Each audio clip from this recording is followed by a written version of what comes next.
हुकूमतां पे लड़ियां ने, कोई बंदे दा पुत्र नहीं, कोई है तो मेरे साबित कर। मेरे दुनिया भर चो वेखने और सुनने वाले मानी भाई दा सलाम। उम्मीद करदा सारे भरा ठीक होसन दे। साडे मुल्क नूं बनिया 70 तो 75 साल हो गए। साडी हर वजारत उज़मा दी कुर्सी ते बाहन वाले जिमीदार वास्ते गल ते कीती, जिमीदार वास्ते कॉन्फ्रेंस ते कीती, लेकिन उसका फायदा जिमीदार नूं उसका रिलीफ अज तक ना मिलिया। ना कोई साडे चज दा वजीर आ ते ना कोई चज दा मुशीर आ।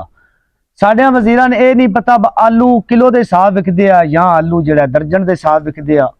जिमीदार की तो उक्को उल निकली पई है। जिमीदार की ना जिनस नो रेट है, ना जिमीदार के दुध नो रेट है।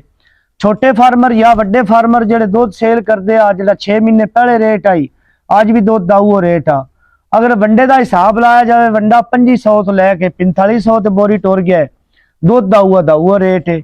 जिमीदार बेचारा तेल वास्ते ठुड्डे खा रहा है, खाद वास्ते ठुड्डे खा रहा है। ना डबल पैसे खाद लभदी है, ना जिमीदार नूं जिहड़ा तेल लभदा वा। इहदा दुध दा इतनी पैसे बनते आ, या उसदे बंदा फसल पिवा सकता है, या बंदा उस नाल जिहड़ा वंडे दे पैसे भर सकता है।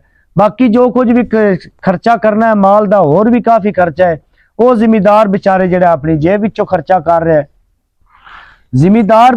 जिमीदारां कोल सब तो वड्डा हथियार वाही दा या माले दा, वो बिल्कुल उसका हाल इंज होया पिया है। बस उस सकिया बस चोरां दे कपड़े ते डांगा ते गज वाली गल बनी पई आ। स्टाकर जिहड़े नो साडे माफिया नो या जिहड़े ताजर वड्डे नो, वो ते हर चीज कर लेंदे वा स्टाक करके फिर जिस उसकी डबल ट्रिपल कीमत हो रही, उस तो बाद वो स्टाक कट दिया। हुण एक सिगरेट के पैकेट की हिसाब अगर तुसीं ला लो, सिगरेट का पैकेट जिहड़ा अजे तक मार्केट विच पुराना रेट उसका दे रहे हैं, जिहड़ा 6-7 महीने तक स्टाक चलना वा 150 रुपया डब्बी, मगर वो जो फी डब्बी मगर पैसे बचा रहा। जिमीदार दुध स्टाक कर नहीं सकता, दुध जो वो जमा नहीं कर सकता। जिमीदार वास्ते वो वास्ते बेहतर हल वा, अगर जिमीदार कुछ रंदे को हासिल करना चाहता जी। आज 70% आबादी जी है जरीकल्चर शोबे नाल तलक रख दिया।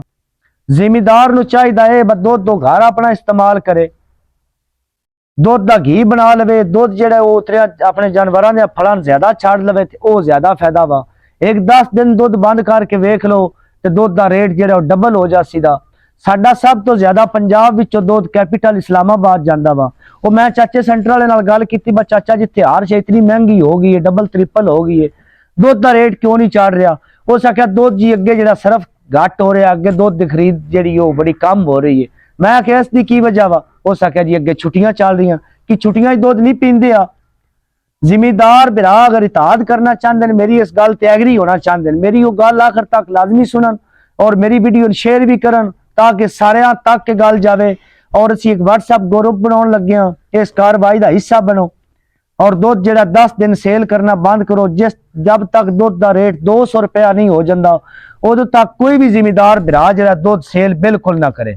और इस दिन एक होर दूसरी वजह भी है, जो मनसूई दुध जेली दुध तैयार होंदा, पाउडर ते दुध तैयार होंदा है, घी डालडा घी नाल दुध तैयार होंदा है, ਉਹਦੇ खिलाफ भी सारे जिमीदार करवाइयां करवाउण फूड अथॉरिटी के महकमे नाल लैके किसी जिम्मेवार अफसर नूं लैके उस दुध नूं भी रोकिया जाए। साडे दुध का कोई जिहड़ा रेट अप हो सकता है। मेरी आज की वीडियो इतनी की है।